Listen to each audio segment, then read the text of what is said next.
All right. We are back. Apologies. Apparently, some technical issues happened and the live call dropped out mid-game. I'll do a little recap of what we missed really quickly. From my understanding, the last thing that happened was Warren casting a sleep spell. It did wonders as it put pretty much the entire battlefield to sleep besides the leader, Zolkin. From there, the party chased or got engaged with Zolkin and fought back and forth.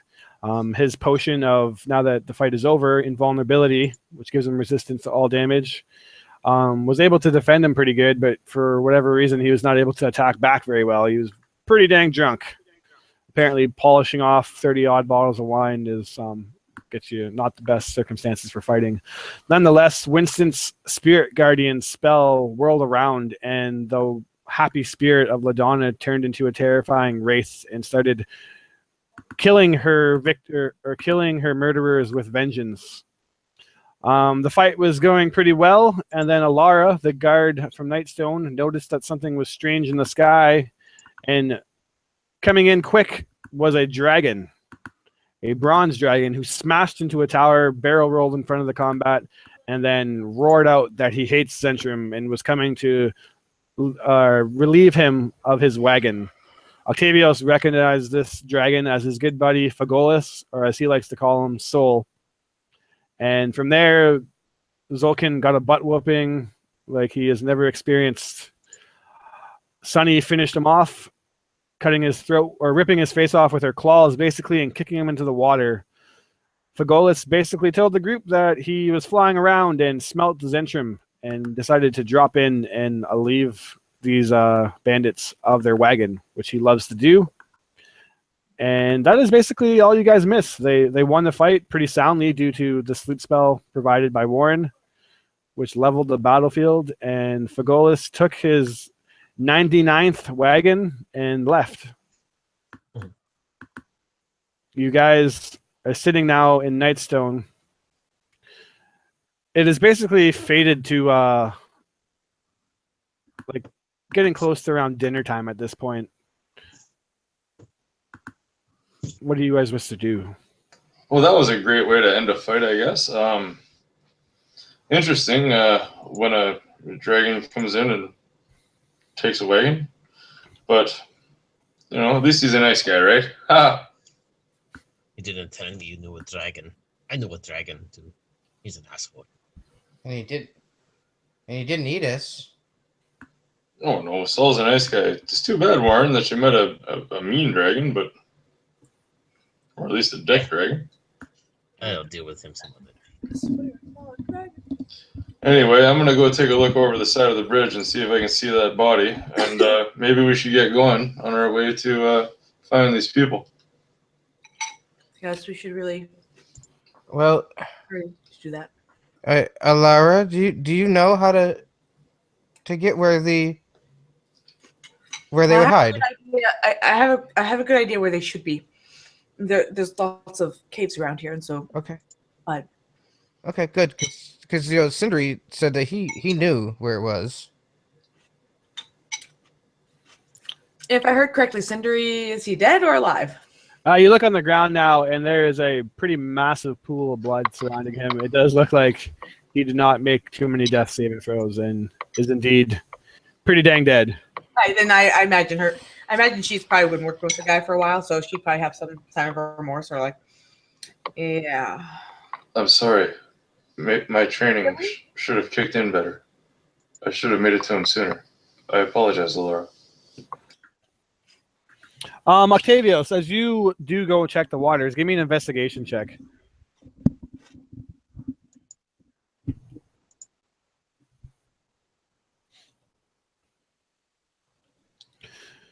No.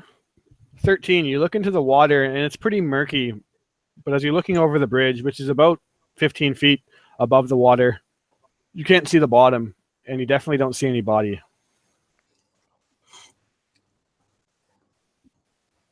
Looking over the side with Octavius. Sorry. Go ahead, sorry, Octavius. Yeah. I would look back to Sonny and say, it wasn't your fault, Sonny. You didn't know. I'm looking for a man. Or at least I think it's a man. I'm looking for a tattoo.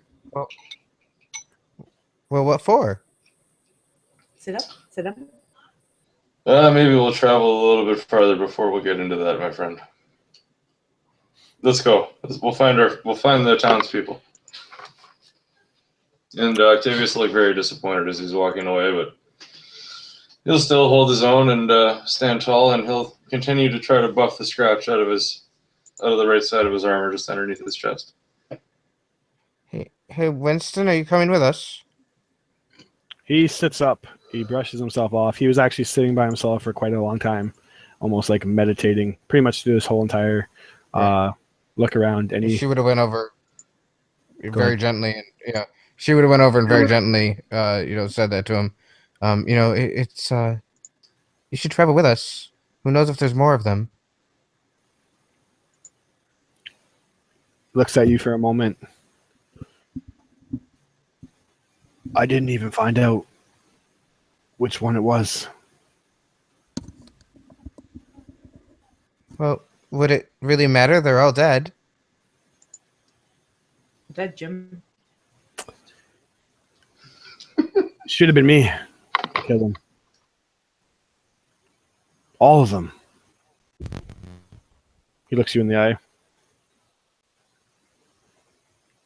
I feel like I failed, Ladonna. Well, wasn't that spirit we saw? Wasn't that the Donna? I thought it was. And then it changed into something worse. You don't think that Well, where did it come from? it came from me?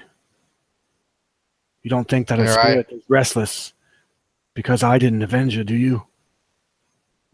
I don't know what to think these days, Winston. But I'll tell you what helps. And she pulls out that last bottle. This helps a lot, buddy. Much for showing me the gift of this elixir. Do you mind? He holds his hand out. Oh, I don't. And he hands it directly to him. He takes a gulp, and then another, and then another. As you probably get that feeling of like, ooh, he's drinking quite a bit. But he polishes off about 3/4 of it in just one gulp or a couple gulps. Hands it back to you. Wipes his lips and his Yeah. beard. Thank you. Oh, no problem, my friend. I'm telling you, you should come with us, and I would love to learn the ins and outs of this lovely product. Yeah, we definitely need to figure out where the city people went, but I'm spent. You're spent. We're all tired. We haven't slept in more than a day. If we go out now,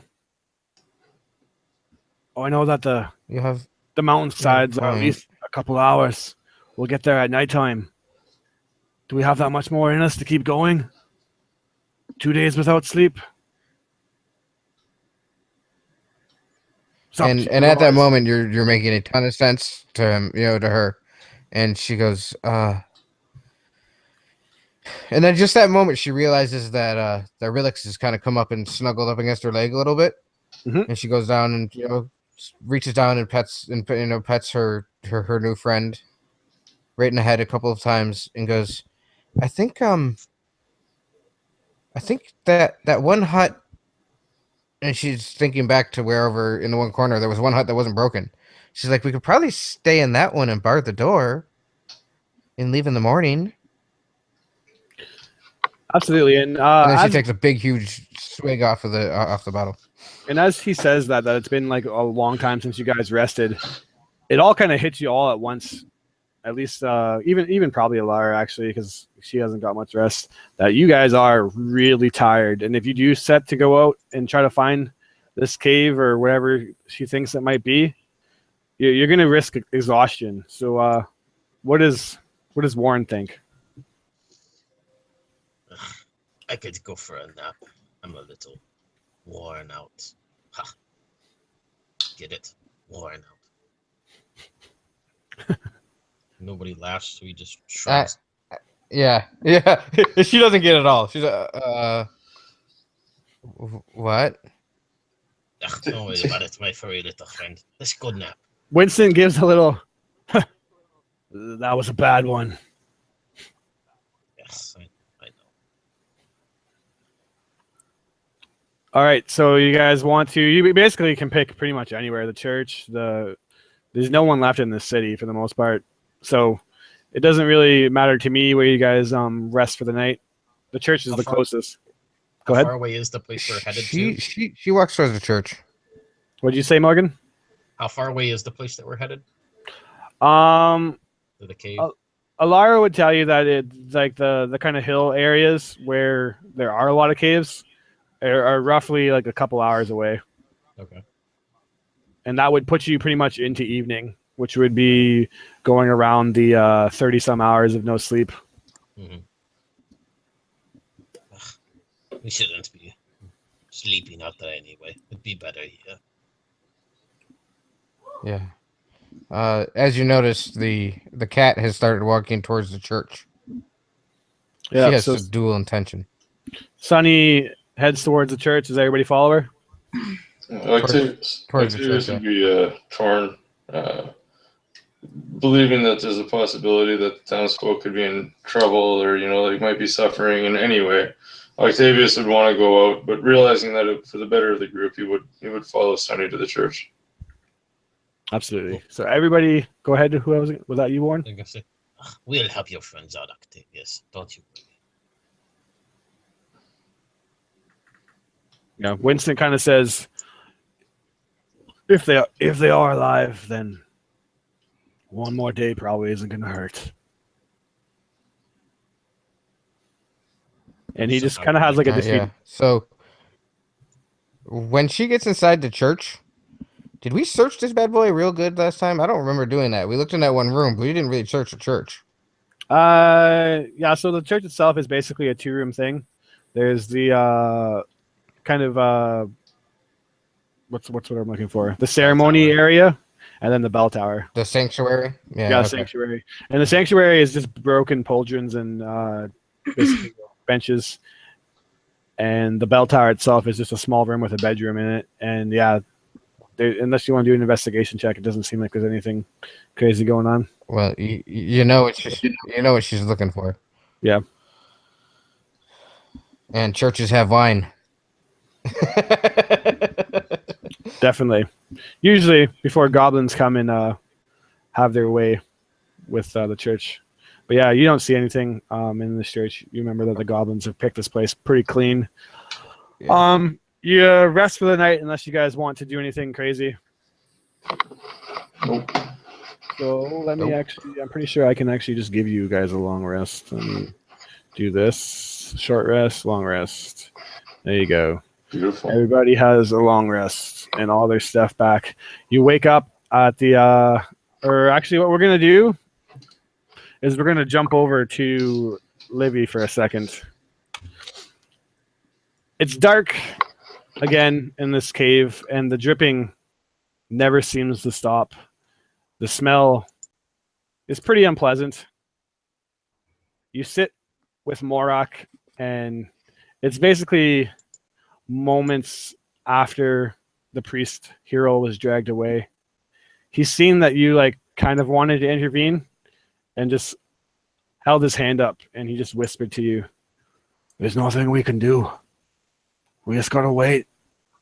Someone will come. They have our weapons. There's children here. We can't risk them getting hurt." I understand. I wasn't too fond of the priest much. I didn't like that he put himself above the children. Yeah, hero. He put himself above a lot of people. Mm-hmm. He was always a bit of a prick. In a way, I guess it's just fate showing that how you live your life is kind of how it'll go out. But yeah, unfortunate. You see your Tomorrow will be Tuesday, so. Tuesday. What's that got to do with anything? Nothing bad ever happens on a Tuesday, so. surely means something good will happen. I don't even know what day it is anymore. I don't even know if it is day right now. It's so dark in here. I know I haven't got a good night's sleep in what feels like forever. That actually puts a little bit like going, oh, that is a good point. I just figured whenever I woke up after sleeping, it's the next day. Yeah. Fair enough. And yeah, you would have known that you've basically fallen asleep at least 3 times. So your eternal clock's kind of all off since you haven't seen light in very many hours, but you know that at least 3 days has passed since the attack. You kind of go around and let me just pan over to actually where I need to be. You do know that you've spent a few days here in Nightstone before it was attacked, and you got to know a couple of the families. You know the Hulvarn family, which is a human family of turnip farmers. You see the Nesper family, which was another human farming family. They actually usually farmed pumpkins and squash. And there is about 20 odd people here and several children. I think there's about like 12 children, all under the ages of 13. And none of these city folk that you come to really know are any kind of fighters. There's a couple guards that were part of Heroes Posse, but even them, they were like volunteer guards. And it's clear as day that they're even more scared than the children. They haven't seen a fight in their life. You're kind of walking around this dark, I guess what you call is prison, this sunken kind of cavern that you're in. You see your grandfather sitting there, and he's an old man, but his nerves don't seem to be any more shaken than they ever have been. He doesn't look worried at all. Okay. Anything in particular you want to do? Yeah. I'm going to attempt. I think she is going to try and do like another story where she's going to get up and children and whatnot, just kind of liven up the space. And she's just kind of claps her hands like, okay, guys. So I need you all to pretend to be cats, okay? And I'm going to beat this dog. And I am a starving dog. And I see all of you, and I am so hungry. I'm going to try and catch you, and you need to run away from me as fast as you can. And so she will start trying like chase them around, try and encourage them to like get up and like play this game of tag. And as she taps each one of them, telling them, "I have to sit down. I have to sit down," and like maybe like 1 or 2 children she cannot catch it all and such, and she'll eventually sit all down with them. I'm just kind of huffing, just trying to lighten the mood a little bit, and she'll just kind of talk to them where it's like, okay, y'all did very good. You did very, very good. Now, something to keep in mind, okay? We are all cats. And in this particular story that goes with the game that we just played, the dog never caught the cat. You know why that is? Because the dog, he was chasing after the cat. He was hungry. He was chasing to get his food. But the cat, they were running for their lives. And so therefore, they ran faster. And they were able to make safety. So we have to think like that cat. We have to keep trying to get away. And we'll eventually get out of this just fine. You see one kid who is particularly young. It's actually a twin boys. One of them from the Hulvarn family. His name is Gult. He actually, at the young age of 9 years old, is kind of away from you. And he's like, "Livy, you're never going to catch me. I'm way too fast for you." Oh, indeed you are, Mike. You always keep trying, can't I? And he's kind of, go ahead. And she'll get up and try and go after him again. He kind of screams and runs, but he's not looking where he's going. And he runs right towards that pit in the center of the room. And he trips. And he falls and like is precariously kind of hung over the ledge, and you hear him scream out, "Livy, help me!" I will happily make a dex save to snatch him before he falls. Yeah, go ahead. All right, let me pull this up, and dex save is this one here, and please don't fail me now. Nice. You're able to grab him, but he screams. as he does, and you grab him and you pull him up, but he's being quite loud, obviously, like terrified kid. I got you. It's okay. We won't even count this as me actually really catching you. But hey, at least you didn't fall into the pit. And as you're comforting him, you hear the flap of wings. And then more and more and more until it echoes on, and you can't even really hear any other sound but thousands of these wings. She's going to look to Grandpa. Just like, what's that? He kind of stands up and he's like, oh, everybody's going to want to get down right around now. And as soon as he says that, she will flatten herself with the boy just to the ground quickly, not even questioning for a moment. As soon as you drop to the ground, thousands of bats pour out of this hole. And they just fly around the room, picking at anybody who wasn't quick enough to get down. And obviously they're not devastating anybody, but they are like hurting a couple, and they fly around for what seems like a while, and everyone screams and kind of panics. And after several minutes, they finally fly out of the cave and leave. Seems like it must be probably nighttime by that deduction that they're going outside of the cave. And you see, after it's all kind of calming down, you pick your head up.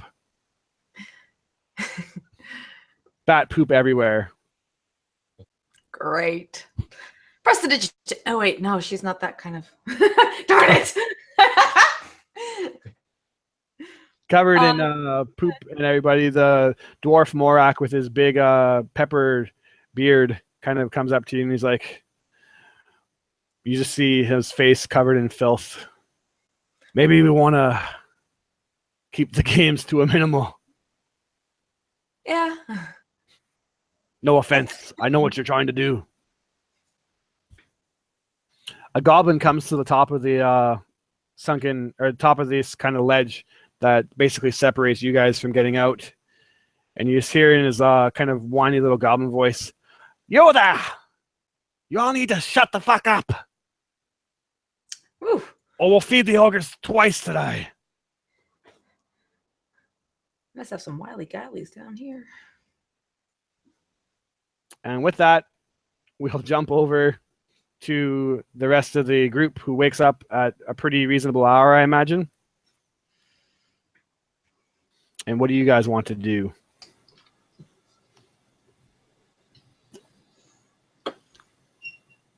I'm going to throw it to you, Warren. All right. Being one of the first to wake up, Warren will kind of sit up and look around at the others.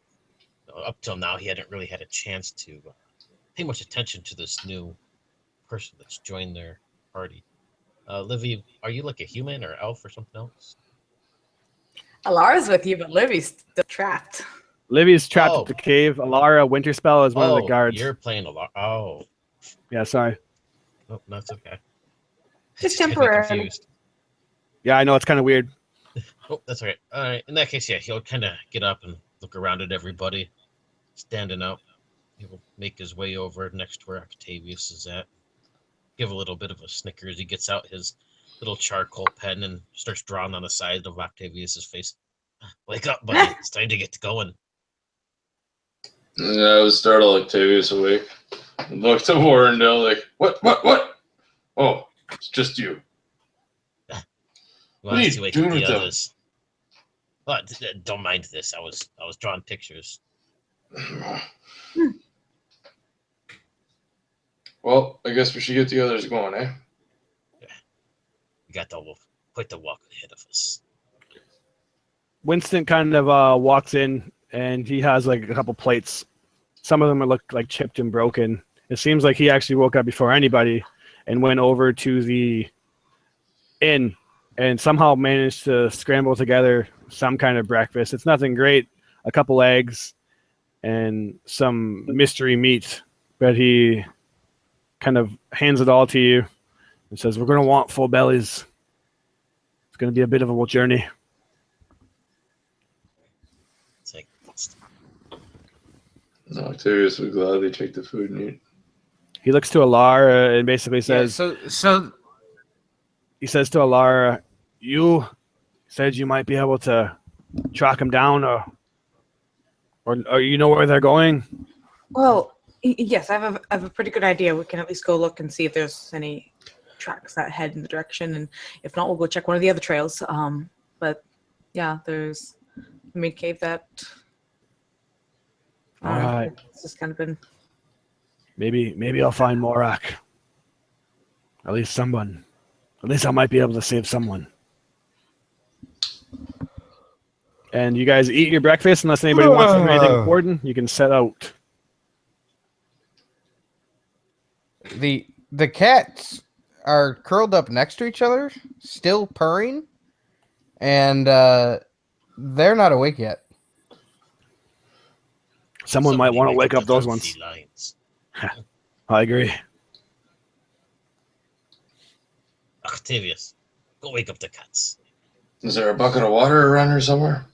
They love water. There's a river out front. Ah. Hey, Sunlit, you better get up or I'm gonna cover you with water. Mean. She kind of like starts running in her sleep a little bit, like she's chasing something, like very feral. Doesn't wake up. Sunlit. And I give her a little kick on the way past her. She swipes a little bit, not waking up, but swipes at what looks like maybe she's fighting something.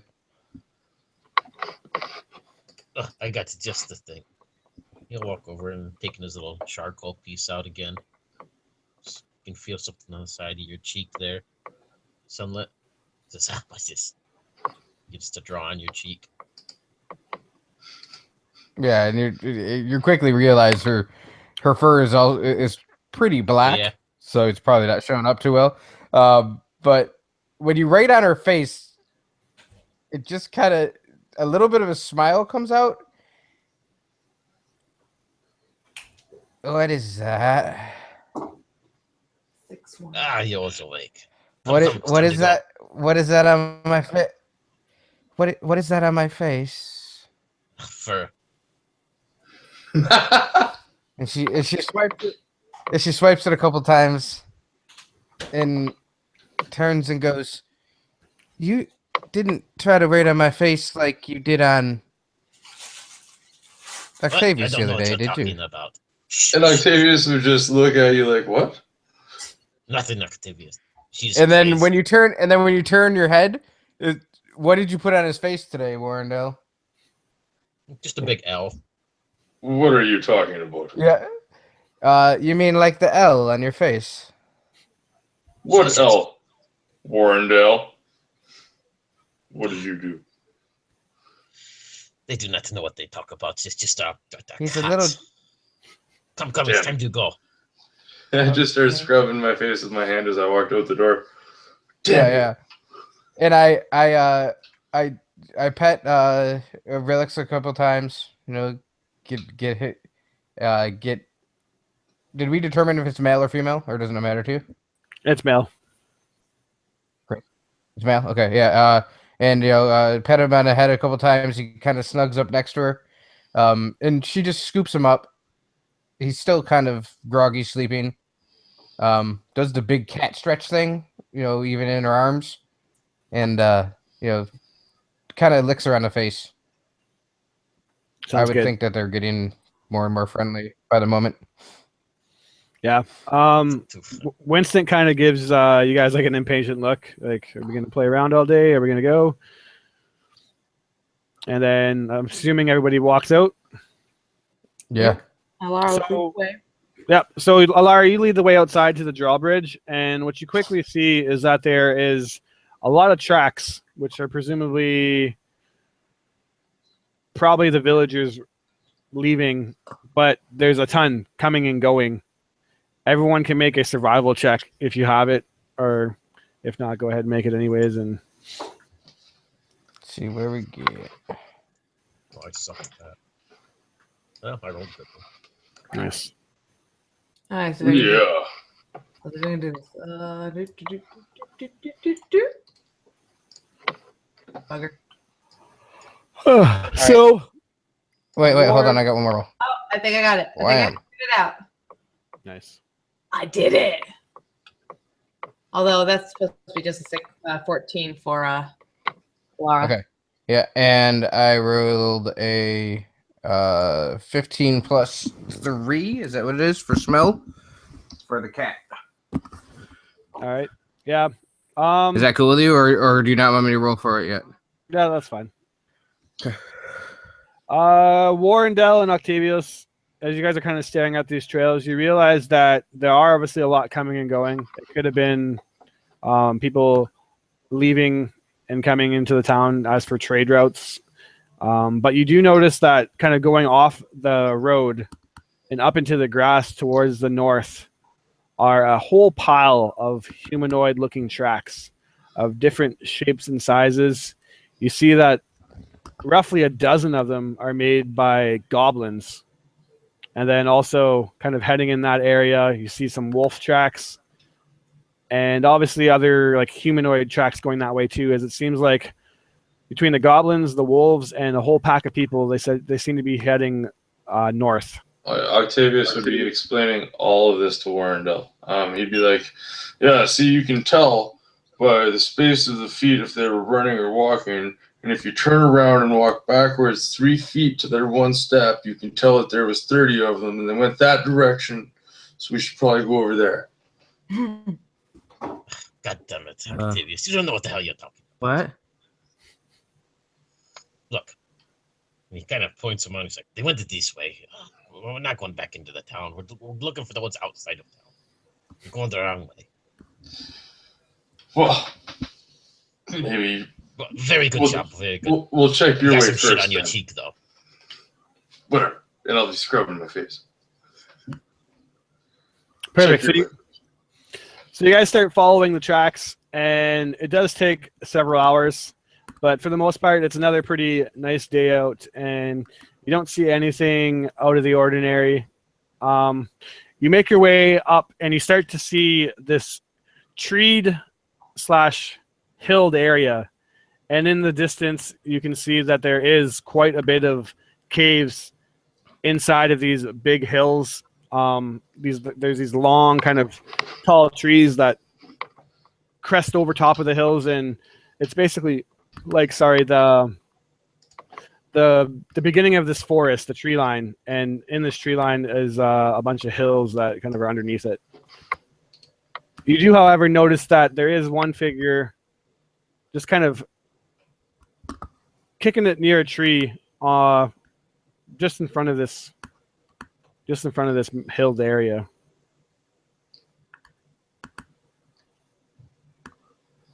What do you guys want to do? I'm going to throw it to Figure as in, Octavius. like a person. Yeah, like a humanoid figure. Go ahead, Warren.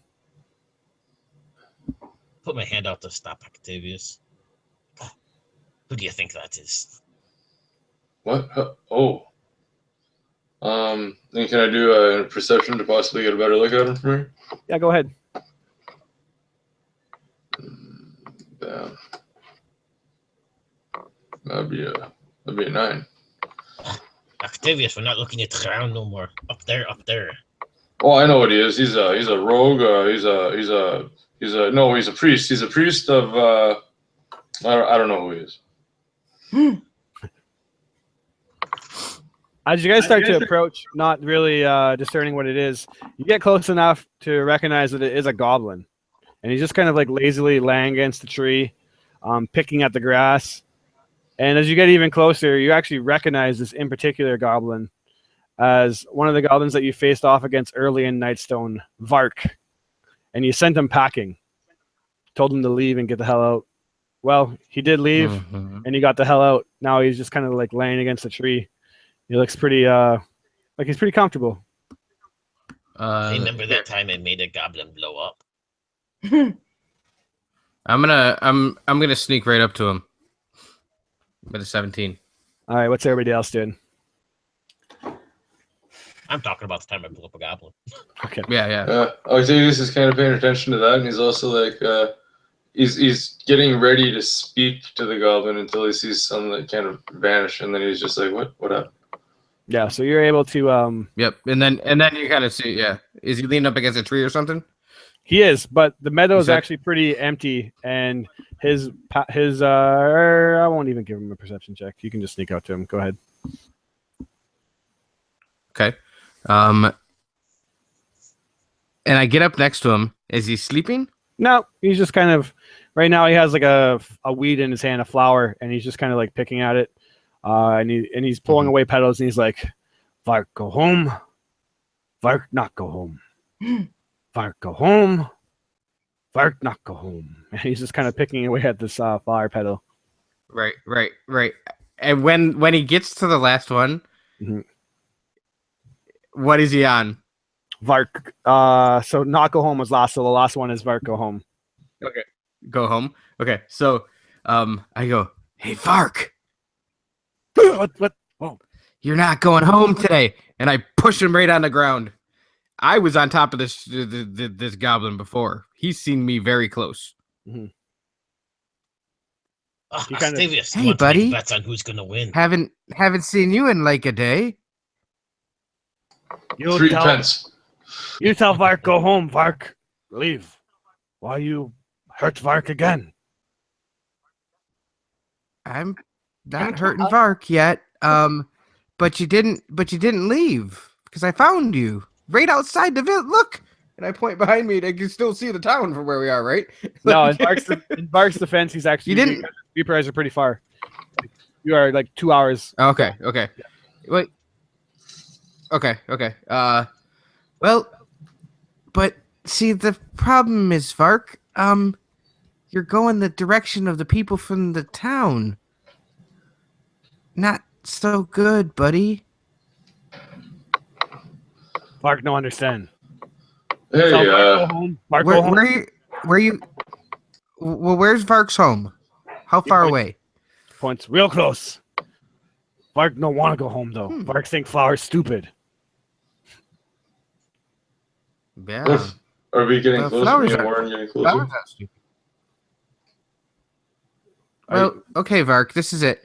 If you're gonna go home, then you should do that now, because if we find you again, I might not let you live this time. And what did you say, Octavius? Are me and Warren starting to walk up closer to Sunlit and Vark now? Okay. I would- Go ahead.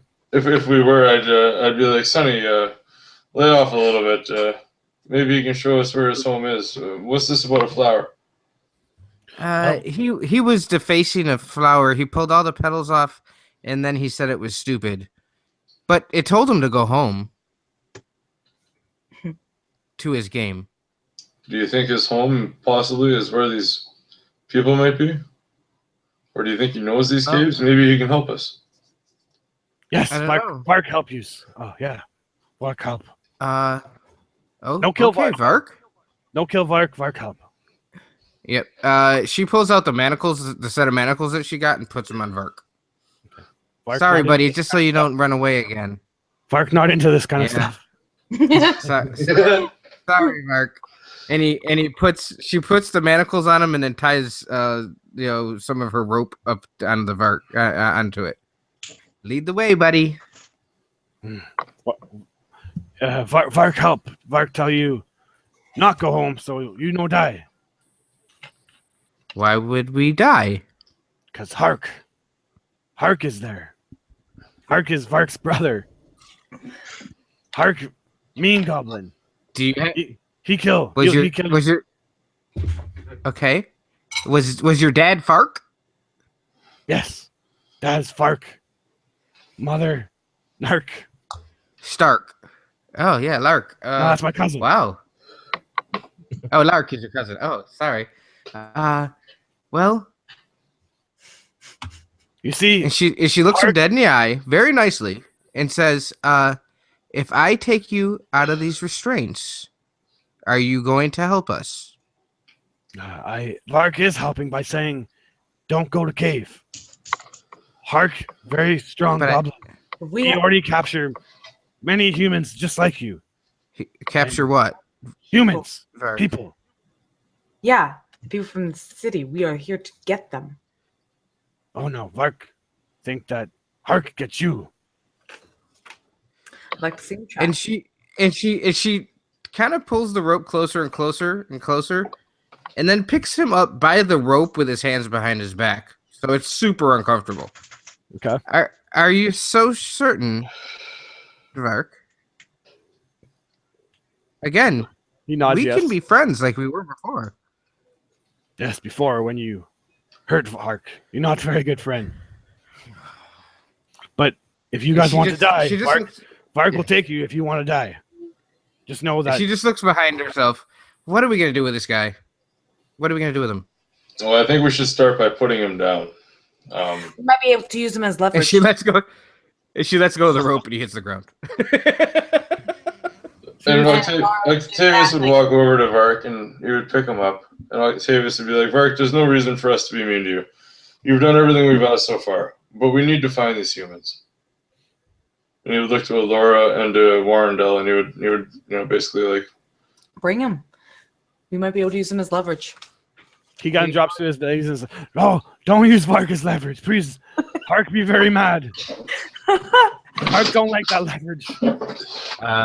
A trade. Trade. we don't even have to bring you in. Just show us where it is. Okay. Then you can go back to your flower. Yeah. Vark don't like Flower. Flower tell Vark go home. Now Vark get captured by you. Now Vark go home and Hark kill. Vark, by the time we're done, you'll be able to go home with no fear, my friend. Yes. We will kill Hark. All right, he kind of in a not very happy manner starts leading you towards a particular cave, and basically there is this 10-foot or 12-foot wide, 20-foot high cave mouth that opens up into this hill.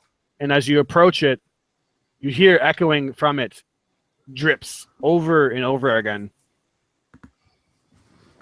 Complete darkness fills this opening. Anyone without dark vision just sees black. Is Alara human? She is Ooman, indeed. Okay. Wow. It's dark. Warren, can you see anything in there? What about you? What about you, Sunlit? Yeah, I see just fine. I can see in there, yeah. She has dark vision. Or no, move up and peer in there. Does he see anything immediately? I got dark vision 60. You got dark vision Yeah, so do I. 60? Yeah, so do I. Let me see. Yeah, 60. yeah, we both do. Yeah, you definitely see some. Give me a second here, and I'll open it up. I'm actually gonna. I'm just gonna share Oh, the do you have map. a map up? I didn't even. I'm gonna share it to you guys right now. And we won't actually use tokens for this until, or when and if combat breaks out. Then we'll do it at that point. As you start to peer in, use with dark vision. Give me a second here. I'll reveal. You see. Perception. No problem. Yeah, give me a perception for sure. I got a 15. Yeah. Yeah, let me see. 1 second. And there's, instead of grabbing that black thing, I need to grab the die. Like I realized halfway through the freaking game. I don't know what that one is. I didn't see it yet. So let's quit picking flowers. I got stuff to do. Yeah, Warren, Yeah. you're able to see basically this massive cave opening. It's narrow at first, but once you kind of peek in a little bit, the first thing that you see is a kind of bubbling mud puddle. And in this bubbling mud puddle is a massive creature that seems to be humming to himself and slopping mud on his back with like a makeshift it's actually like a bedpost or like a piece of wood from a bed, and he's using it as a brush. He has like rags kind of tied to it, bed sheets, and he's just literally using it as like a bath scrub on his back. And you see this huge ogre sitting in the mud. Sonny, you did not see it. Hey, Vark, who's that? Only Warren sees it for now. Oh, yeah. Oh, that's not quite what I wanted to see. What is it? A very large creature, ogre, perhaps, washing himself. Yeah, I'll let them know what I see, and not go in or anything. Just kind of peering as far as I can. Yeah, but not moving. and I'm still holding on to the rope. Yeah, I'm still holding on to the rope for Vark. Who's that, Vark? That is Knob. Are you friends with Knob? Not really. Vark not friends with many people. But you know him. No, I know his name. Vark no name.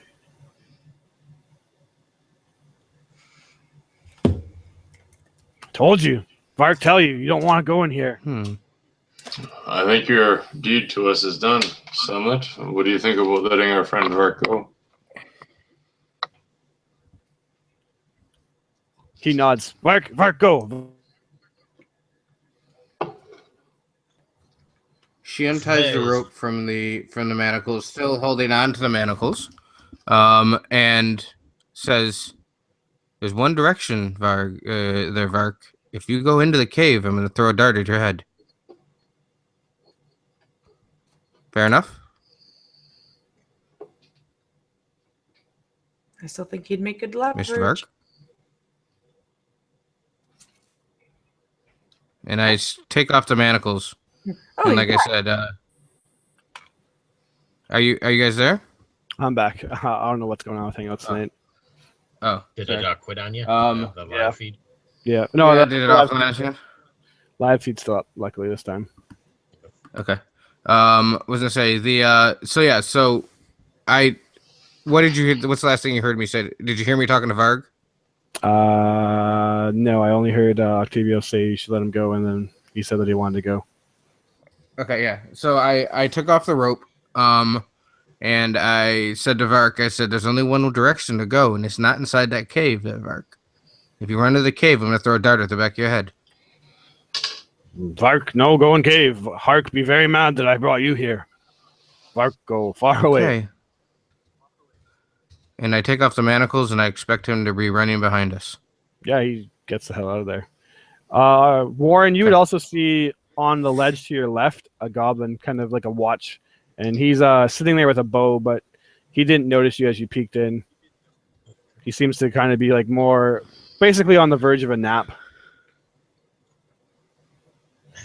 Well, we have a very large ogre who will try to smush us with his bedpost, and a goblin who's sleeping. What would you fellas like to do?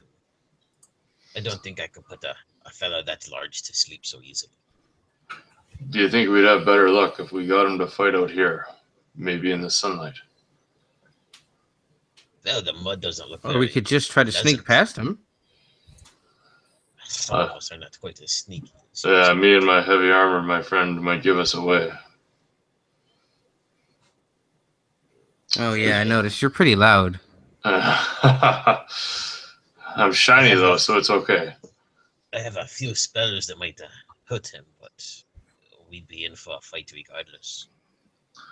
Summit, would you be able to, or be willing to sneak past and see what else you can see in there? Maybe this cave doesn't even hold our friends. Yeah, she'd be interested in, trying to sneak her way in. All right, so go ahead and I can try. give a stealth check. Let's see what happens. Come over here, character sheet. All right. Don't screw me, you motherfucker.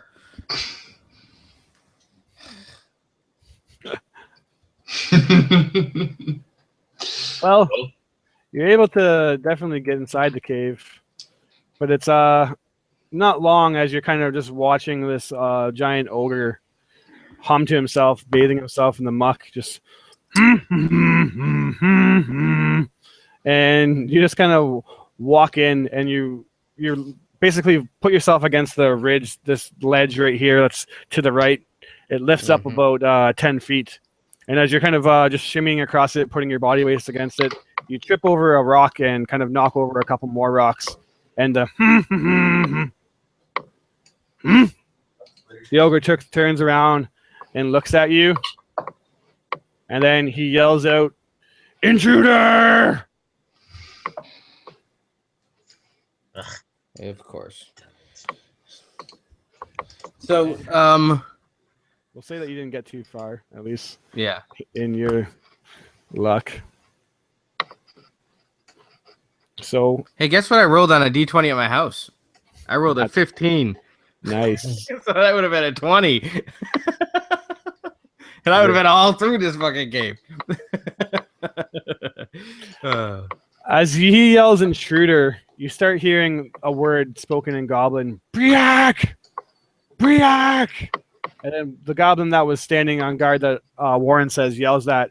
And then behind you on the ledge that you were just currently like trying to stealth on, you hear Briac! Briac! And then voices start to yell that out, and you hear it echoed several more times as goblins start responding in retort to it. And everyone in the cave now is yelling Briark. And you start hearing it go like into caves or into the distance and just echoed back by what sounds like quite a few responses. You can't really make out how many, but they're all just yelling Briark. Well, everyone roll initiative. Yep. However, Livy, in your cave, in your sunken kind of pit, you two hear Briark being yelled. Does she know who Briark is? Do you speak Goblin? Let me check real quick. I don't I think always she roll really does. good on it. That was impressive. That's not necessarily a great thing. Oh, but I rolled a natural 20 there. How nice. Go ahead and roll initiative for. I'll put you in, but you're not going to really see where you are. But you can roll initiative too. Your grandfather, Rin, stands up, and he looks at you and says, "Oh, it seems like the goblins have an intruder." I see Louis smiles like, huh. Perhaps it's for us. Well, one could definitely hope. I'm kind of getting tired of these stalactite chairs. They're really hard on my back, Livy. Even for us young ones. I agree. Getting old ain't easy. What do you want to do? Well,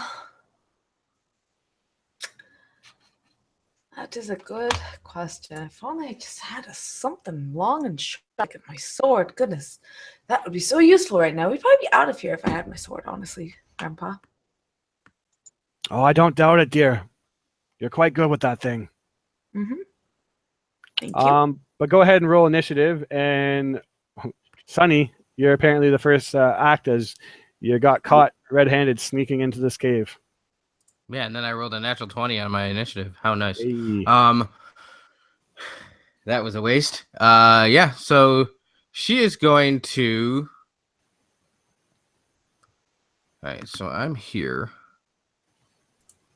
Let's see if I do this. Let's see my man Puck. He's 15 feet away. Okay.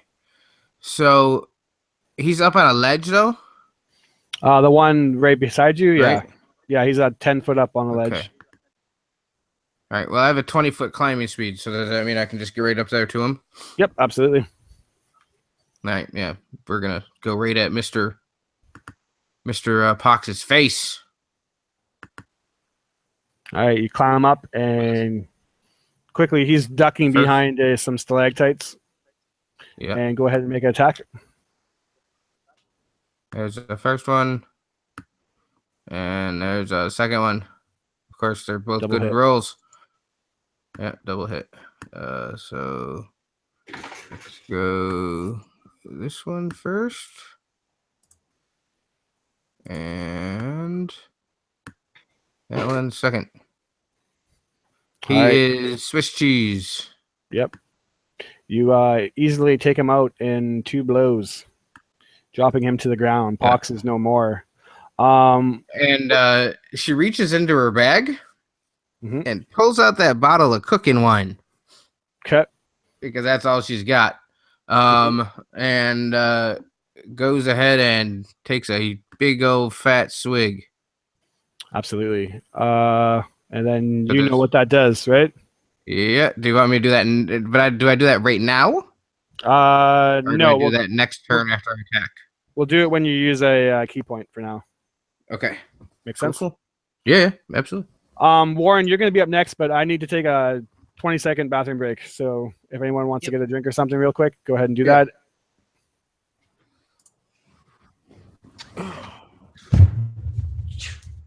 This is when the fun homebrew stuff comes in that Chris and I came up with. She's gonna start drinking and it gets funky. It's gonna be fun. You're welcome, Steven. I know it's not a perfect job. Little by little,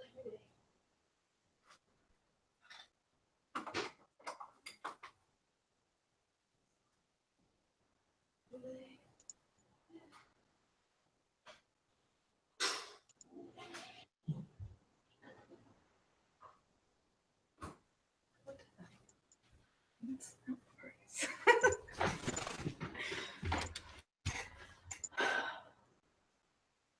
So when you close a map, how do you reopen it? On your character sheet. Oh, hold on, let me hop back over to Fantasy Grounds. In the top right corner, there's a little circle next to looks like a little chat thingy. But if you click that little circle, it's called a token. It'll open up your map because your token's on the map. Oh,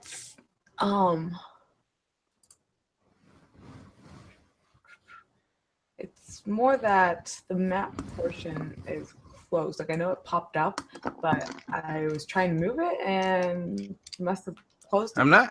I'm not so sure that you're actually not on a different map than us. Yeah, that's what I was thinking too, because that's probably connected to your actual real token, Yeah. which is not there. Yeah. Okay. Because I see a token over here. What does that say? Oh no, that's Mordark. Who the Not hell about that the is? token. I'm not worried about the token. I'm worried about the map that we're supposed to be playing on because I'm playing Alara and I don't have. I closed that map If on you accident. go over to Oh. the right hand side, you have Okay. little flags that say Now maps. it's up. Yeah. This one's called Dripping Caves.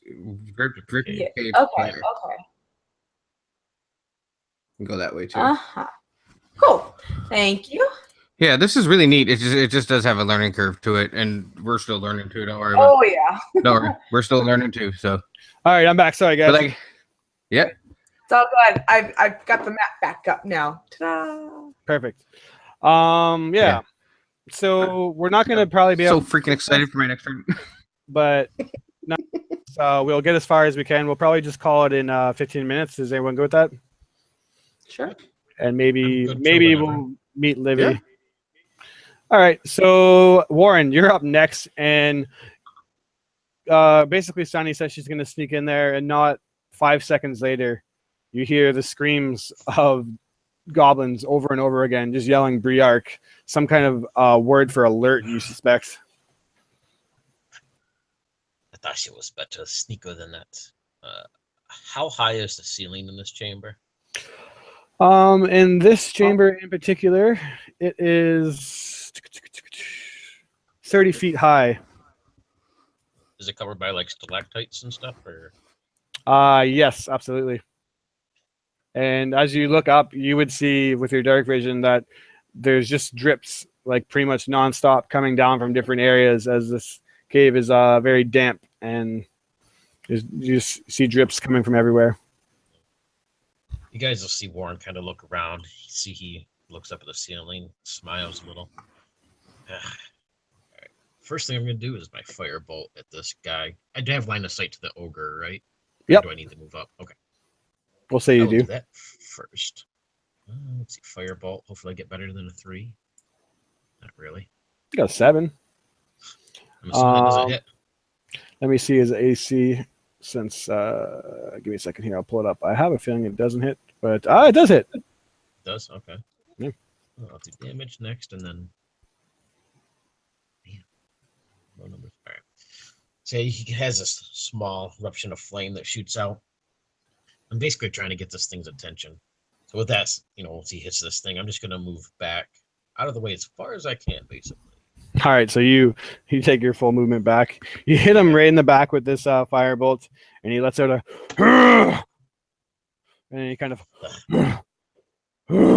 he's looking around for who did that, and he basically locks eyes with, I guess Alara is the one that's kind of front and center. Bring it. As you look around, Warren is nowhere to be seen. However, we have a. Go ahead.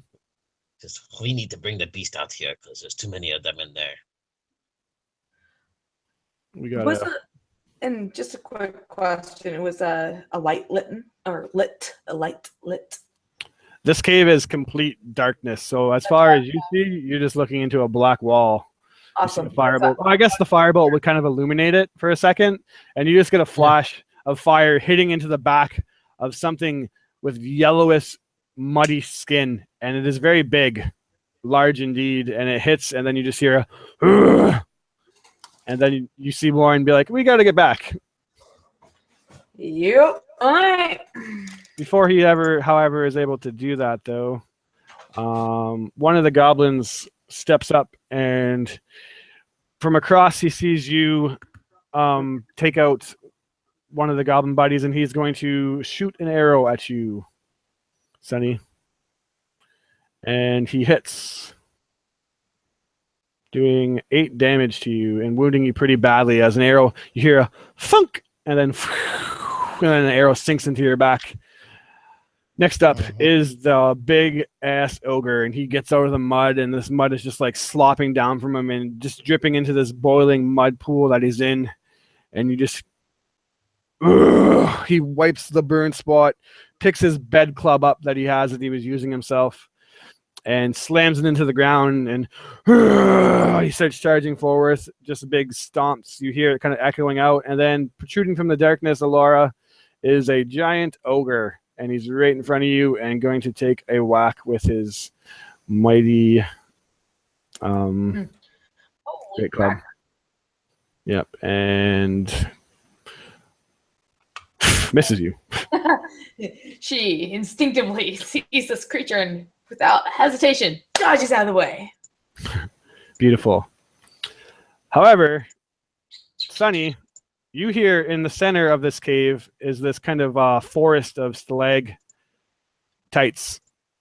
or mites. I think I always forget. I always mix it up which one's which. And in the center of this forest, you hear another kind of growl as, "Knob, what you doing? You wake Thog up. I'm gonna beat you." And then he comes out and sees all the goblins screaming and sees you, Sonny. And she's going to use her movement. Oh, it's difficult terrain for her to get out, so that counts as 20. And then she can't go much farther, so she's going to start heading in your direction. Another goblin is up, and he is basically going to hop down and fire an arrow out at Winston. Maybe. Yes. It's a hit on Winston, and he takes 8 damage as through the darkness, an arrow sinks by and hits poor Winston through his robes and charges into him. Morak, standing in the cave with you, Livy. He looks at you and says, "It must be Valrosa. She's finally here." Wonderful. See? Tuesday. We gotta get out and help them. It sounds like there's a lot of goblins. Indeed, indeed. As I'm like looking at her spell, it's like, oh, she does have cantrips and such. Yay. I'm small, I can't climb, but I'll boost you. Come over here. And Yes, he'll kind yes. of, and he'll ready his action to boost you up when you come over to him. Another goblin is going to, being quite far away, hop over, and he's going to use his action to kind of dash and get over here. Just standing on the pud, just by the pool of mud. And Slibberdabber is basically right across from me on another ledge. I love that name. I'm sorry, that name's great. Great name, but he, however, doesn't like your name, as he's going to fire a short bow at you. Slibberdabber, get this one. and thunk, you hear it hit into a Misses. stalactite. Slibber dabber, get you next Yeah, time. she. Octavius, you're up. And there's a giant ogre in front of you, slamming into Alara. She dodges out of the way just narrowly. Seeing this ogre, I imagine that the effect of walking from the dark into the sun is what made it miss Alora, my friend. And seeing this massive beast in front of me, Octavius would become a little confused, but seeing it as it did strike at her, I'm going to target it. Because that's what I do. Bam. And then I'm going to hammer it with some Scorching Ray. It's my second level spell. I got a nat 1. That's an automatic miss. Yes, it is, sir. Unfortunately, or just describe to me why it misses as he's in front of you trying to. I don't know why 3 rays of fire shoot out and completely miss the side of the barn. For the record, I think Scorching Rays you roll three times individually with a d20, so roll twice more. Oh, really? So the first one, maybe just the pure shock of ogre charging out. You're just like, holy shit, and you shoot one and it misses. Definitely. Holy shit, there's one ogre in front of me. This guy's big. And that one hits. Oh my god. Oh, thank God. One of my rays, finally. The 2 rays goes. I'm trying to aim for its head. That's what it is. And the fact that it's this giant ogre. And misses the first 2 rays, and then the last ray hits, thank God, for 7 damage right in his face. Yep. And you did that onto him, so I don't need to worry about that. Next up would normally be Alara, who I'll just take control of now, but I totally forgot that I didn't drag your token into the combat tracker, so it didn't actually track your initiative. So Livy, we missed you. We're going to actually go to you. And Morak is holding his hand, basically just like, put your foot in here, I'll lift you up. Go see what's going on. Okay, as she lifts it up, like the moment she's up, or do I need to do an acrobatics check or something? You unfortunately need to do a athletics check, but with advantage. Okay. The ledge he's trying to lift you off of is very slippery, as there's this really thick green. It might be water, but probably not by the smell, is flowing into the room.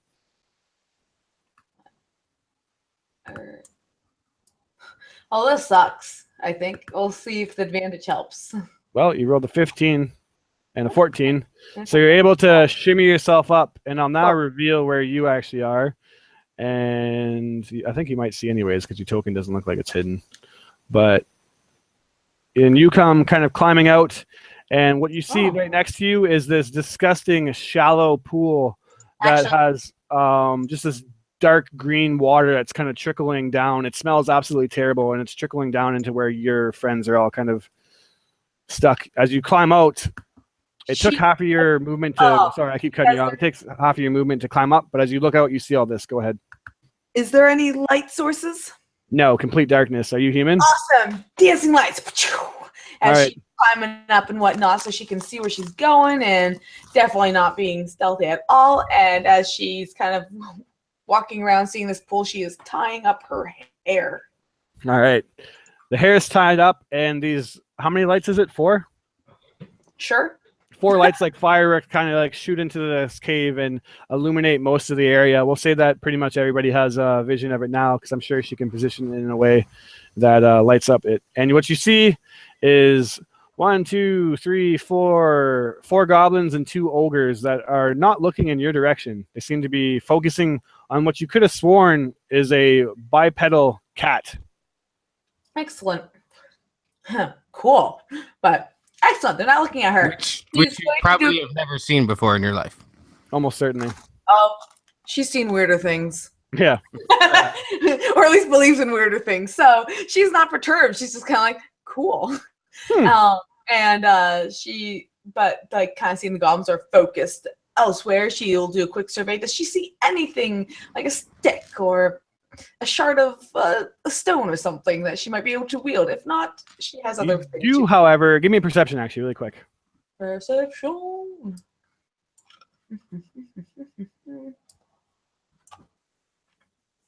18. You do see what looks like a stick, basically over kind of stuck in the shore of this green polluted water. You pick it up, not thinking twice, because nothing bad on a Tuesday. As you pick it up, you realize that it doesn't feel like a stick whatsoever, and you kind of shake this thick, gooey water off of it.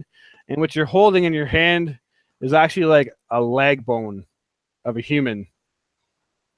She'll kind of give it just that look like, but shrug and head on over to hopefully berate if she can. I think I may have used all of my actions and whatnot. Yeah, but next turn you'll be able to do something for sure. She'll just kind of hanging out there, actually, just getting ready to sprint in. You hear a nasty goblin yelling out that Slibber Dabber will get you next time to the cat creature. Alara's up, and like I said, I'll just take her action for you since you now have your character. I won't make you play an NPC anymore. And she targets Nob, and just kind of jumping out of the way, this bedpost or this piece of bed slams into the ground, kind of splintering a bit. She rolls to the side, pulling out her spear. She's going to jab it into the creature with 2 hands. This time hitting, and right into its thigh. She does 7 damage. Winston is up next, and he is going to cast Sacred Flame on the ogre, which fails. Does that put us back up to Sunny? Did I miss somebody? Oh yeah, it goes back up to Sunny, I guess. Back to the top. All right, so let's do this. Okay, so if I target, see, I'm starting to learn this shit. Mr. Slabberdabber. He's 25 feet away, so it's 10 feet down and 10 feet back up. Yeah. I can move 40 feet. Cool. All right, I can move 40 feet, so I can get right to where he is. Cool. Get up there. Yeah, we're gonna do that. And I'm coming this way around these stalactites, so I don't run in front of the other way. See what I'm saying? Yep. That's fine. You know, I kind of jump up on this side of him because there's nowhere to go there. And we're gonna combat it up. Combat it up. Yeah, that's a miss. Give me a second here. I hit once with the all right. What am I looking for here? But again, that's at least by 6th or 7th one this time. 6th or 7th one this game. Yeah, I feel for you. Roll a d20. What? Well, here, let me do the damage from the one hit at least. Yeah. All right, so there's the one hit, and he's wounded. I'm going to use my key point. Mm-hmm.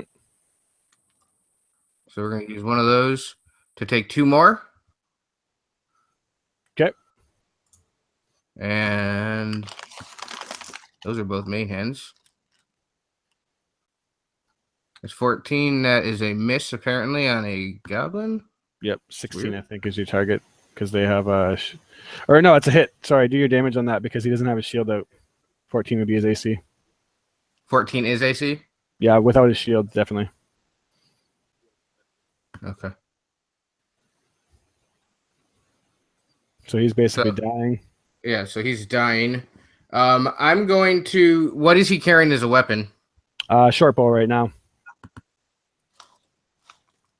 A what? Sorry? Short bow.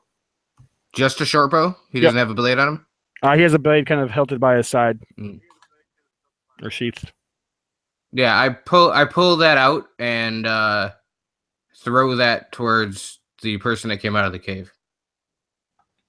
Okay. Now that's not a monk ability, right? That's like something you're just trying to do. That's just something I'm trying to do. But I gotta roll a D6. And you gotta roll me a D20. And a D20? Yes, sir. Okay, well here's a D20.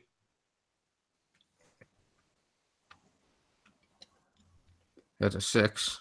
What does that mean? So basically with your 1 that you rolled, you do land your 2 other strikes, but as you're doing so, you kind of overextend yourself. And he's going to have a good opportunity to distract you or hit you next turn. But the goblin. The dead goblin? Or dead or is he dying? I thought he was dying. Let me Yeah. see.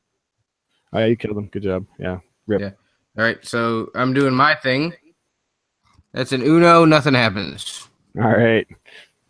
You look kind of drunk up there, but you're still having a good time as you take him down. You overextend yourself, but there's no one to take advantage of it. So, Warrendale, you're up. Yeah. Seeing that he's brought this grotesque sort of creature out from this cavern, you can see Warren lifts himself off the ground a couple inches. Winds begin to buffet around you guys. You can see this energy start to build within him. You can see like sparks of electricity on his fingertips. His eyes take on this bluish, crackling sort of energy. I'm going to use 2 sorcery points to use a quicken spell on this one. I'm going to use my chromatic orb on this guy. And hopefully it hits. Hey, 14. luckily the 14 gets through on him. All right, let me do my damage here. Ooh, that's Very nice. nice. I'm going to use my other 1 sorcery point to re-roll that 1, though. Okay. Okay. Or 10. Hey, there you go. And So then, that boosted up to, was that 22 damage? Boosted up to 22. 8, Yeah, 9, 22. 10, 11, 12, 22, yeah. All right, I can just throw actually a 9 on top of that, though. That makes sense. There we go. He's still alive, though, right? Yes, but heavily injured. All right, and with that, then, I'm just going to use... That was my bonus action since I quickened it, so I'm just going to use my regular firebolt as my normal action. Okay. And that's this one. I'm going to use point of inspiration that I got. Oh. Yes, sounds good. These rolls Freaking- tonight are savage. Man, Yeah, it's ridiculous. I have the shittiest luck with firebolt. Ah, Hey, there you go. All right, and here's the fireball. There you go. Hey, that almost kills him. He's heavily injured. You want to describe what that looks like as he takes a massive amount of damage? That probably looks pretty cool. Yeah, you can see all this energy, this lightning just building within of Warren as he kind of lifts himself up. With each passing moment, more and more of this just seems to like burst out of his body, his mouth, his ears, his nose. You can see the blood just dribbling down his face, and his skin takes on this very burnt, fleshy sort of color. And he just kind of hurls himself forward. And you see this lightning intertwinkled with bits of flame, and embers just swirl around this creature, digging into its flesh. I will use my bonus action, or not my bonus action, but my ability there to move 10 feet away too. Not that Gotcha. I can on the map, but you know. Yeah. You're basically putting it so that there's no chance that the ogre is for Yeah. some reason going to attack you. Yep, exactly. Gotcha. Oh, wait. I can move 10 feet. Yeah, go I'm gonna ahead. do that. That puts me. I'm gonna jump and run off of the cliff wall towards Livy. So yeah, you see this. Actually, this is probably a good opportunity to describe what Livy looks like. Yeah. So Yeah. yeah. Go ahead. I'm guessing that she's standing there with her blonde hair just all wispy and whatnot, but tied up in kind of a messy bun look. And she is pale and has these hazel eyes. And she just like, she'll have the smile on her face, just like as someone comes over to her, she's like, hello. And her clothes are pretty dirty from just being down there, let alone with bats that had come out, although she's tried to do some of a cleanup. But yeah, it's just a vest that has this like kind of underblouse with puffy sleeves and whatnot, and these pants that she has tucked into these and she's just holding this bone and like this long looking bone in one hand, just kind of like Yeah. And can I just have a very quick, a very small and quick interaction with her? Sure. Instead of throwing the sword, I took the sword out of there and I just I said, "You're gonna be friendly, right?" Well, of course, Phil also sent you, right? Okay. Maybe. And I just hand the sword to Livy. And as you hand it to her, your shoulder blade is met with an arrow. As you look over, you see a goblin just launch an arrow into you, Sonny. 6 more damage as you're pretty heavily injured. Nob is going to swing his great club again into poor Lara as she's doing her best to just dip, dodge, and dive. This time she doesn't get so lucky, and let's see what happens to her. Oof. That doesn't look pretty. So yeah, she dodges. Really bad things happen. She dodges and she rolls and she dodges the first one. And basically what she does is as she's rolling and stabbing, she puts herself a little too close to the wall. And she tries to step back as he goes into his second attack, but she's pinned against the wall at this time. She has nowhere to move. And this wood just slams into her gut. And you hear the crunching of ribs and bones. And blood just gushes out of her mouth, coughing it to the ground. And she just and falls to the ground as she's unconscious. The other ogre, seeing you, Sunny, it's going to get interesting real quick, comes up. And she is going to try to attack you. Good luck. Yeah, great. Don't worry. Livia will grab you and pull you down and right out of the way. She's using a stalactite as a weapon. It's just a cage. And she says, "You wake up, Thog. You get squished." And you don't. See, like I said, Livy sees this creature comes like out of the way. Yeah, but you go to grab Livy, and she just kind of does this really strange, like she stumbled, like she was almost kind of drunk. And then she's close enough to you, and you smell the alcohol on her. Yeah, you smell the alcohol on her. And she just kind of stumbles back forward. Interesting question here. I realize that we're already past 2. Do we want to call it a quits? No. I think For another round or so. Dan? Yeah. Whatever. I know you got stuff to do tomorrow. You want to call it quits? No way, man. Let's keep going. All right, cool, man. Then Livy, you see her hand the weapon to you, arrow to the side. You see this cat-like creature bleeding, and then worst of all, this huge ogre stomping up behind her. She just seems to be like swaying. Almost you could swear you smell alcohol. The creature, She pulls her in hand. the ogre doesn't get her, and she'll then just kind of casually walk up, just takes a few steps towards her, just as though she's coming up to an old friend like, "Hello there," and she just in her hands, just like so excited. She just goes in for a nice fancy maneuver of an attack with, well, I have inspiration. We're gonna make this epic. Okay, so no longer with inspiration. So in order to automatically target, you can do it next time. This hits. You can basically either control-click the creature you want to attack on your turn, or you can just drag the dice with your attack onto the creature's picture. But Okay. so for the damage, try that because you do hit, and then go ahead and describe it.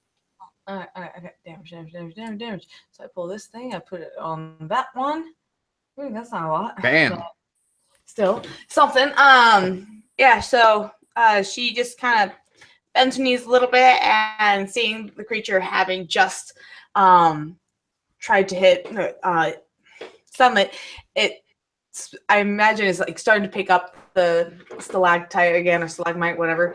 It just attack, and she just lunges right in, just with this quick jab, getting it kind of together. The skin's a little tougher than she anticipated, but still, and it's not her usual sword she uses, but still, she gets that hit in. Absolutely. Nice. The creature doesn't seem to be all that bothered by it, though, as it seems more intent now on crushing the both of yous. Nitch is now up, and where the hell is he? He's shooting at Winston. He's going to ready up another arrow and unleash it for another mighty miss. Morak is kind of stuck down there. He's going to try to climb up, but he's not the most athletic of dwarfs, so let's see if he can get up there. Definitely not, and no one's really the wiser of it. Where's this goblin? Is he dead? He must be dead. I must just not have deleted him. So I can't see him, so he must be dead. Or he's not dead, though. No, he's the one right there in the middle of the brown. Oh, yeah, right in the mud, yeah. Mm-hmm. He is now in range, and he's going to move again, and somehow with Alara being dead, Octavius, you're going to be the target of this creature as an arrow through the darkness. You probably don't even really see it coming. It hits you because I don't think you have dark vision for 8 damage. And you're now up. As you see Alara go down, you have a moment to focus on that before being struck square in the chest by an arrow. What the hell? I would bat it away with one hand. With my shield hand, I would just bat the arrow and break it. Okay. And then this ogre in front of me is kind of starting to, get on Octavius's nerves. He wants to get into the fray so that he can help his friend Sunlit. So he will use his warhammer. Mm-hmm. Do I have to move up? Probably have to move up. Yep. I moved up. Sweet. Thank you for doing that. And I will smash him with my warhammer. Bam! Hit with mighty force. Let's see if you can do some damage. Because you know what? I like smashing them. Did that not show? That was a 7.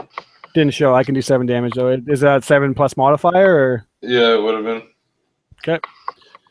So I don't know why that didn't roll, but I'll do it anyways. So plus 7. Let me just do some. Because I'm terrible at basic math apparently. So the modifier should be 2, so it would have been 9. All right, cool. That makes it easier. When he rolled it, it actually made it a 10, but whatever. Go ahead and yeah. I'll take that damage instead since that one went through. Okay. And he is literally, if the wind blows, it's probably going to kill this thing as you just slam into it and you hear the breaking of many bones. Alara is going to make a death save, and Winston, I think, will actually go over and not make her die, as he's going to burn the spell to keep her up. Next up is Sunny, who is in quite the predicament as goblins surround you, and even worse, an ogre is trying to crush you. Yeah, but she's got a new friend next to her, so that's okay. And we're gonna do the things that she does. So here we go. Ooh, I don't have to be targeted. Let's do that first. We're gonna see that Thog is right in my face hole. Yep. We got to take care of Thog. So here we go. Bam. Hit. Yeah. All right, so let's do that. And then I think I'm going to burn key again. So, yeah, I'm burning key again. All right, so you'll know roll on the chart when you're done. Yeah, I roll on the chart when I'm done. So, wham, bam, thank you, ma'am. And we'll go one more, because why not? Because it's fun. It's 13 misses, apparently. So... I don't think 13 misses. Yeah, 13 doesn't miss. Yeah, well, it said it did. I don't think but you I targeted can't. it. Yeah, you didn't target it for some reason. That's funny. Yeah. Well, we'll give it that much more. There we go. Take all that damage. It did. And then here, have one of these. That's a 3. That is the ground starts spinning and makes me stumble. I reduce my movement speed by half until the start of my next turn, which is kind of funny because I'm going to disengage from this thing for free, and I haven't used any movement, so I have 50 movement, so half of it would be 25. Okay. And I go, you got this, right? Totally. And you might want to go sit down. and she's. No, she doesn't understand. Sit down. She's. You don't know that. She's just like, you might want to take care of that shoulder. You might want to go sit down. It's not safe to wander around, and the ground's uneven. As she's still focusing on the ogre. So as she kind of runs away, and I almost picture it looking like a Jack Sparrow kind of like wobbly run. Warren, you're now up. Is Alara back up now? Yeah, she's conscious with a healing spell from Winston. In that case, you can see Warren pick himself back up off the ground a little bit. his eyes glare at this ogre and these goblins behind it. You can hear the fight going on inside. Instead, Octavius is trying to get in there to help their comrade. I'm going to cast sleep on this ogre, try to catch all three of them. All right. Yeah, you probably will. Let's see. The ogre 26. Get my calculator again because I don't really know a better way to do this. So the ogre had literally 1 HP left. Yeah, I figured. So Just hoping to get them all gone. So one, oh yeah, you definitely. I don't even need to pull up the calculator. You definitely sleep everybody. So I kind of look over to Lara Winston and be like, "Kill the bastards." And with that, I'm just gonna take my full movement into the place there.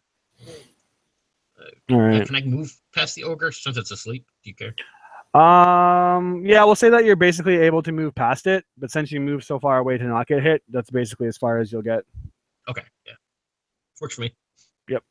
You're able to just basically shimmy anyways. He takes up most of the cave front, but there's like a small kind of passage that you can just by its head, and you just see this fat thing covered in mud and just these like warts on its face, and it's just like snoring face to face as you shimmy by it. You see 2 other goblins that have been knocked to sleep. That is Nitch and Gleek. So Lop is up, and Lop has kind of lost target of Sunny, and he kind of has a short attention span. So he sees Alara, and it's just like, hey, there's another one to shoot. Or not Alara, sorry, Libby. And Livy, not Alara. Thing, another arrow whips by you as you're engaged with this ogre. Knob is. She instinctively flicks her head just right out of the way, and it's like, oh. I'm trying to think here whether this ogre's like the smartest. So I'm just gonna roll a quick wisdom. Higher than 10, she stays engaged with Livy. Lower than 10, she chases after Sunny. I rolled twice, and she rolled a 5 and 6 on both. So she's not going to take a disengage, which provokes an opportunity attack. Excellent. And you hear her yell out, "Get back here, kitty!" This is over here onto. Did I do it right this time? Woo! Yeah. 19. Yeah. So. Oh my god! Another nat 1. Jesus Christ. Ooh, that's a really good one. She's like, right into the Achilles. Nice. So you slam into her for 11 damage. And she goes right for the Achilles heel. I'm like, cool. Around. All right, that might have some good effect because let me pull up this and roll. Yeah, so basically, as you do plunge that into him, her attack is so clumsy that it leaves her Achilles heel completely open, and you do some serious damage to her leg, and it's like she's limping after her and like falls to the ground almost, picks herself back up and swings sloppily at Sunny and misses absolutely horrendously. So she missed, and now you're actually up. Excellent. And she will just kind of waltz right on over, and as though has no rush in the world or anything, and she'll once more just resume trying to attack. Absolutely. But alas, her shoelace came untied in the midst of this, so she had to stop and bend down no, that's wrong, Mary. Shoelace came untied, so she tripped and totally missed, and now she's going to quickly tie that up. Nice. Love it. Next up, while Livy ties her shoe, is the goblin Nitch, and he is the one who is sleeping. So he has nice little goblin dreams about goblin things. And Gleek also, I believe, is sleeping, and they have synchronized wonderful goblin dreams. As Octavius, you're now up, and you're on mute. Yeah, sorry about that. All right, watching the amazing job Warrendale did putting everybody to sleep and getting that pesky ogre out of the way. Octavius will run in.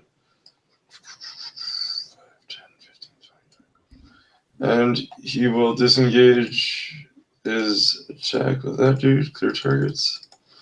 And from here, I believe I have enough range to cure wounds on Sunny. Cure wounds is a touch, I believe. Is it? I'm just gonna check. Yeah, you're right. Yeah, yeah. Healing word is the one you can do from distance. All right. Then I will cast. Are you guys close enough for bless? Yeah, I think so. Yeah, I'll 30 see. feet. Yeah, I'll say yeah. All right. So yeah, I'm going to target friendlies. I don't know if this is going to work the way I want it to, but And you target yourself. And Livy, and yep, it wrecked. So everyone's gonna have a D4 that got that right on their thing. What? So you don't have to worry about it. It'll literally do it for you automatically. But she gave you bless. Okay. Or he, sorry, my bad. Yeah, I'm coming through the screen, buddy. Sorry, I'm desperately trying to look something up and I just got distracted. My bad. But anyways, anything else you want to do as you send out a prayer towards Sunny? I'll yell as loud as I possibly can to try to distract all attention towards me that's still around. All right. So yeah, definitely do that. Alara basically isn't too eager to get back up into the fray of things. Winston will come and finish off the ogre as you just hear a splat and look behind you, Warrendale. The ogre's head has been crushed in. And I just, Go ahead, sorry. nope, go ahead. And I clicked the right button. No. Yeah, put Sunny back up. The ogre is hot in your pursuit, but it seems like she's had a devastating blow to her Achilles heel. As you look behind, you see her white-haired friend. I believe it's white-haired. Am I saying it right, Mary? She's on mute in the AFK. So, anyways, the creature kind of falls down, picks himself back up, swings at you sloppily. You're able to weave out of the way. Now, what do you do? So she puts the offhand comment in her on her side, grabs out the bottle, takes her second drink. So that gives me a +2 to hit, right? Yes. Okay. So You can pick that in the bottom also if you see it. Come again? Bottom left. Oh, it's right here. +2. Yep. Just click it and it'll do that. Yeah. I got that. Cool. We'll go with that.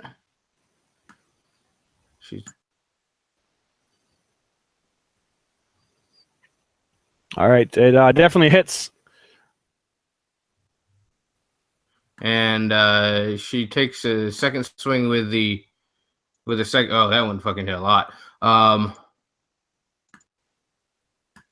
there's that, and then there's that.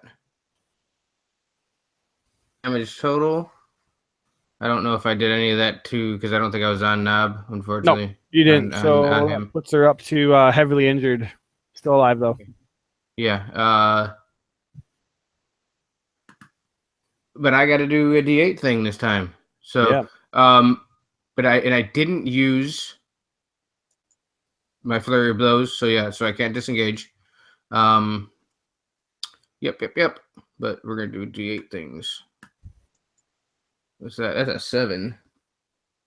I get drunk surge energy of provided mode of character. My next damage roll moves up the next dice increment. Oh, how nice. There you go. Next up is Warrendale.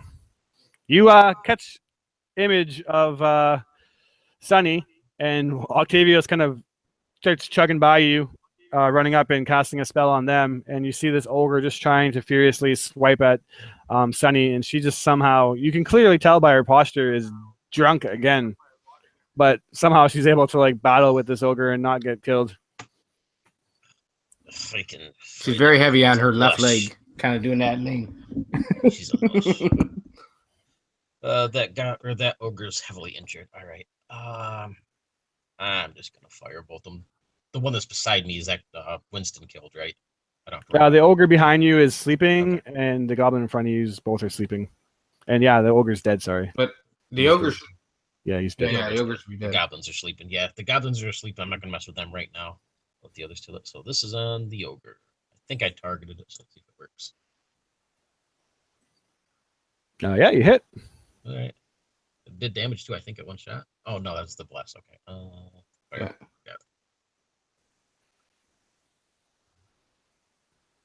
Nice. Dang. Very nice. You can Yeah, see Warren holding. It's his not enough. Basically, what it is as you. What do you do? Sorry, I'll let you describe it. Like you can see him kind of move forward, shooting out this flame of energy, and then he just kind of drops down, holding his head in his hands, just like kind of swaying in motion at the moment. All right, and as it hits into it, it does a pretty devastating amount of damage, and the creature tries to basically stand itself up and not take the fiery explosion right in front of the face, but in doing so, the attack that Livy landed on its heel, it stands back up and it falls down, and then it takes that fiery blast right in the face.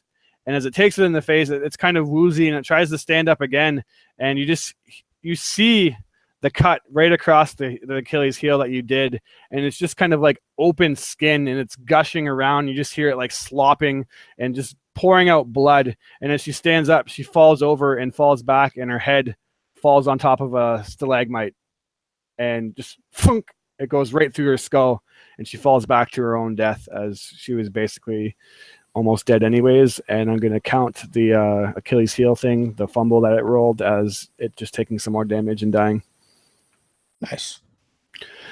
Very nice, Warren. Next up is Lop, who is the goblin archer, and he quickly sees that things aren't going so well. So he's just with his tongue kind of sticking out, lining up one more shot, and shoots it at Livy. This time missing again, and he runs away. And you can see where I'm basically going to leave where his token is. He runs into that cave, but you can't see him anymore. I'm just going to leave him there so that you see what direction he went. That ends combat as everybody else is sleeping.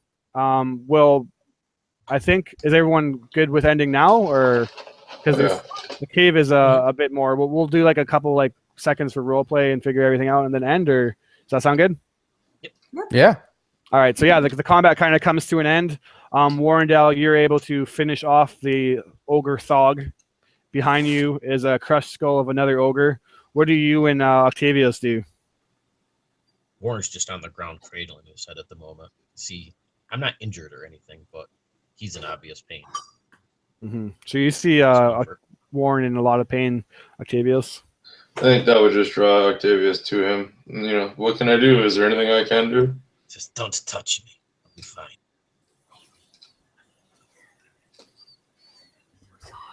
I just sit with him. Winston kind of walks up to you and is like, you guys did well. I thought it was going to be a lot hairier than that. You dealt with things quickly. And he just goes up to the two goblins, splats its head. Sunny and Livy, you guys meet faces for the first time in not heavily engaged combat. Yeah, no, I imagine this would all now be kind of like, it's like, oh, well, that was exciting. And seeing the others down, it's like, oh, are those the others? And we start walking in that direction. I'm just like, thank you. Just walking up the first few that she sees. Thank you for coming and helping us. This is most wonderful. We have me out there, and yes, thank you for answering my aunt's call. That's very kind of you. Hand out, shake. Well, no, I'm Livy Caspian, by the way. Your aunt. Who's your aunt? Vodo Sananda. Oh.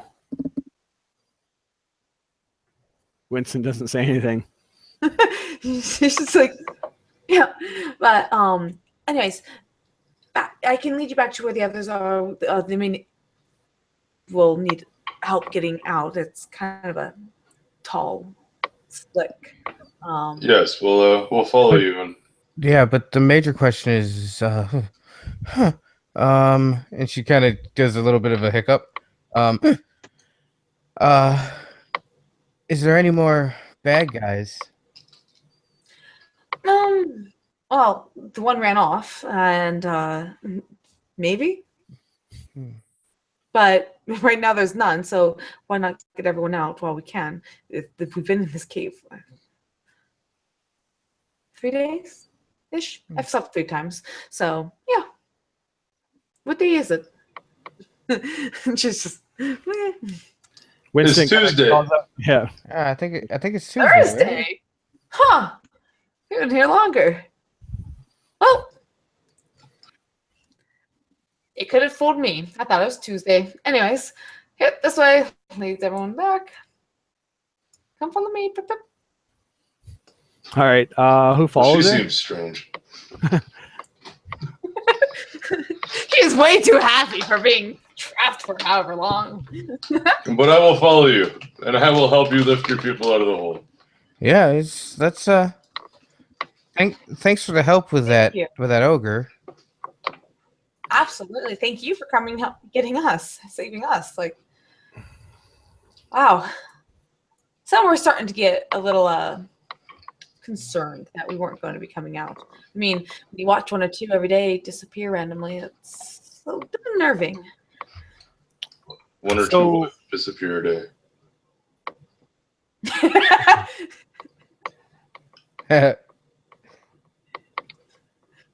Go ahead. You can answer me if you want.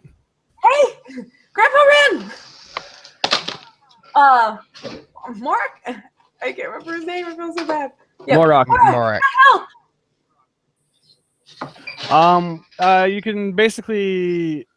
It's pretty dark down there, but if you move your dancing lights or just recast the cantrip, Yeah. everyone that's standing with him now would be looking down about 10, 15 feet down into this pit. And what you see is about 20-some people of different ethnics, dwarfs. You even see a tiefling family, a bunch of humans, an older human man, and they all just look dirty, cold, and very tired, as it seems that you have found the missing people of Nightstone City. As Warren and it looks like Warren and Octavia are kind of in the back. Walking with you is Alara and Winston. And Alara whispers to kind of you guys, "Who's going to tell her about her aunt?" I will if I have to. I can break the news. All right. And then I'd walk up to her. You're with Livy, so they kind of join you in the end. But yeah. Oh, okay. Yeah. So we will end it there, as you guys have found the Nightstone people, and we'll deal with the aftermath of that in next session. All right. Yeah. So technical difficulties aside, thanks for playing, everybody. Do we want to do any kind of plugs or anything before we sign off? I know my good buddy Dan here has a brand new YouTube channel, so he might want to give a little shout out to that because it's pretty cool what he does. Yeah, I don't know if anybody's interested in like off-grid stuff, but me and my wife are going off-grid, and we got the Denim Adventures up and running, so check it out. It's fun. Absolutely. Yeah, I've seen some videos. They're really neat. And what about you, Morgan? I know you have a pretty cool channel. Do you want to plug it? Sure, for anybody who cares to watch, it's the Coffee Bean GM over on YouTube. Just live plays and GM videos and whatever else I feel like putting on there. Absolutely. He's a very cool dude. He has a lot of cool information and runs even cooler games. So definitely check him out if you're here and you haven't heard of him yet. And as always, it's wonderful to have you, Corey, playing. And finally, we get Mary in. She saves the day, filling in the slot of that 4th player for my 2nd campaign in a row. I've learned a valuable lesson now that if I'm going to have a campaign, I'm just going to ask Mary to play in it because she comes through in a great way. But if you have me start off right away, then you might have Absolutely. another person drop out suddenly. So you might want to just have me on the back burner just in case. That's true. That's very. See, that's why we keep her around, because she has that kind of knowledge, that kind of thinking that brings to the table, and just makes the game that much better. So yeah, thanks for playing, guys. Sorry for the technical difficulties, everyone. Sorry for Fantasy Grounds abysmal rolls, but you guys made it, and it was fun. So cheers.